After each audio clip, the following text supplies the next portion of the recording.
दोस्तों, मैं हूं आपका दोस्त मनदीप, जो जला दे आपके दिलों के दीप।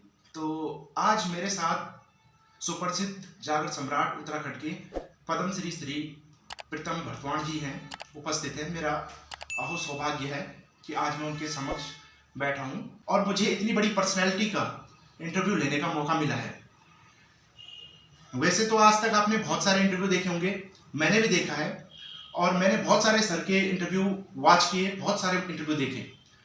तमाम प्रकार के पत्रकार, तमाम प्रकार की पर्सनैलिटी, तमाम प्रकार के पर्सन, घूमे फिरे पर्सन, घूम फिर कर वही पर्सन। पत्रकारों के पास कुछ नया नहीं।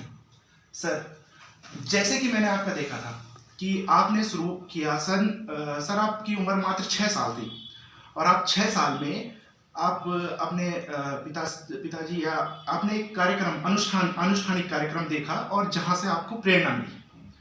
उसके बाद सुर और ये जो विद्या है, ये तो आपके वंशज से चला आ रहा है और आपके मतलब जिस तरह से आपने कहा है कि मतलब हमें वरदान है, मतलब मिला हुआ वरदान है अपना, और सुरों से ही हमारा सब कुछ मतलब शुरू हुआ। लेकिन उसके बाद आपको एक मंच मिला और मंच मिला आपको 13 साल की उम्र में। यहाँ तक मैंने आपका इंटरव्यू देखा, सब कुछ अच्छा सर, और आप इतनी बड़ी हस्ती। सर, एक सवाल मेरा जो मैं श्रोताओं को, अपने दर्शकों को उन तक पहुंचाना चाहता हूं। सवाल ये है सर, स्वरोजगार के लिए मैं काम करता हूं और मेरा क्वेश्चन ये है सर कि जब भी गढ़वाल में, उत्तराखंड में, जब मैं या मेरे सहपाठी या मेरे भाई बहन गीत गांधी घर में, और जब गीत गांधी न तो बोए बाप बोल दी अब गीत ही गा के खेलू, अब गीत ही गा के खेलू, तो एक टोंड मर दी बोए बाप।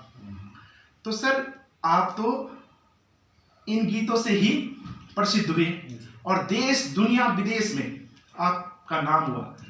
तो नवयुवक जो गायन शैली में आना चाहते हैं, गीतकार बनना चाहते हैं, यहाँ अपना रोजगार देख रहे हैं, उनके लिए आप क्या संदेशा देना चाहते हैं सर? और ये मेरा सवाल है आपके साथ।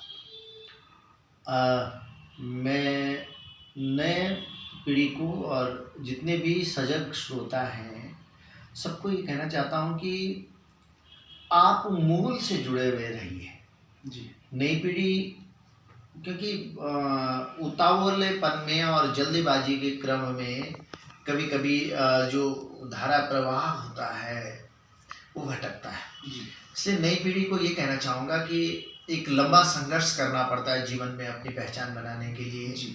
और समाज के अंदर देर सवेर उस आदमी को बहुत अच्छी पहचान मिलती है, बहुत अच्छा सम्मान मिलता है जो आदमी अपने मूल से जुड़ा हुआ रहता है, यथार्थ से जुड़ा हुआ रहता है।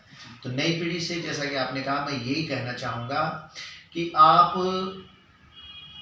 चीज़ों को सीखें। अगर आप लोक संगीत को जानना चाह रहे हैं तो लोक संगीत को जानिए और प्रकृति ईश्वर प्रदत्त अगर आपके कंठ में सुर हैं तो उनको तराशिए, अच्छे गुरु की शिक्षा लीजिए, जानिए सुर, ताल, लय, आरोह, अवरोह, संगीत का आरंभिक ज्ञान को जानिए, तालों को जानिए और जो मूल है, मूल के साथ अगर आप बने रहेंगे तो निश्चित ही तय है कि आपको आपकी मंजिल मिलेगी और समय अवश्य लगता है। रोजगार बन मतलब रोजगार बिल्कुल बन सकता है। रोजगार तो ऐसा है कि कला और कला में रोजगार की आज अगर हम सिर्फ ये बात भी करें, अभी तो यूट्यूब का दौर चल पड़ा है, आजकल बच्चे यूट्यूबर ज़्यादा हैं। जी।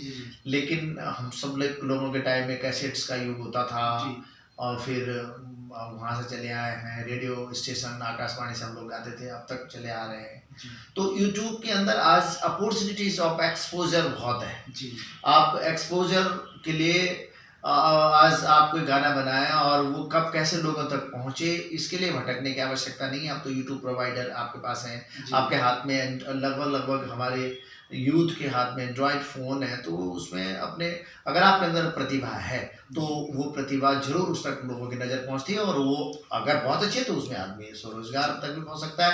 वो लोगों का एंटरटेनमेंट का भी और एक ऐसा जरिया बन सकता है कि जिससे लोगों को आनंद है। और यूट्यूब वगैरह जो अगर बहुत अच्छे ढंग से लोगों ने उस गाने को सुन लिया है, जान लिया है, तो वो एक जरिया भी बन सकता है, स्वरोजगार से भी बात जुड़ सकती है। लेकिन इसके लिए मैं फिर कहूँगा कि इंतजार और क्योंकि अच्छी चीज़ को पकने में थोड़ा सा टाइम लगता है, तो थोड़ा धैर्य न खोए बच्चे। धैर्य, ये बहुत अच्छी बात बोली है। धैर्य, धैर्य जो आजकल की युवा पीढ़ी में हाँ, बहुत कम है। पेशेंस तो पेशेंस नहीं है।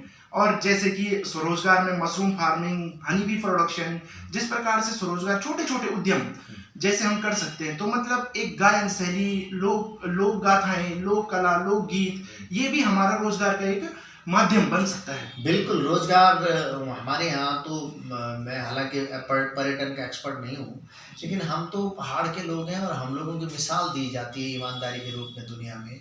और अच्छी बात यह है कि हम लिटरेसी हमारी बहुत ऊपर है, हमारी साक्षरता की दर बहुत ऊंची है, हम पढ़े लिखे हैं। हमारे यहाँ कोई बेटी, कोई बहन आज ऐसी नहीं है जिसका आरंभिक शिक्षा का स्तर ऊंचा ना हो। तो हम पढ़े लिखे लोग हैं, हम लोग कुछ अच्छा कर सकते हैं। हर काम के लिए हम लोगों को सरकार के भरोसे नहीं बैठना है, स्वयं कुछ मिसाल जैसा आप कह रहे हैं प्रस्तुत करना है, और स्वयं को किसी भी क्षेत्र में अपने आप को सिद्ध करना है। तो मैं नए युवाओं को ये कहना चाहूँगा कि वो पेशेंस रखें, धैर्य रखें और काम करते रहें। एक न एक दिन पारखियों की नज़र पड़ेगी, और जिस दिन आप लोगों को समझ में आने लगे और लोगों को लगेगा कि आप बिल्कुल यथार्थ हैं, आपकी मेहनत बहुत कामयाब है, तो उस दिन आपको ज़रूर उसका पारितोषिक मिलेगा, सम्मान मिलेगा और अर्थ सम्मान भी मिलेगा। जी, बहुत बहुत धन्यवाद सर आपका, और बहुत बहुत आभार सर। Thank you.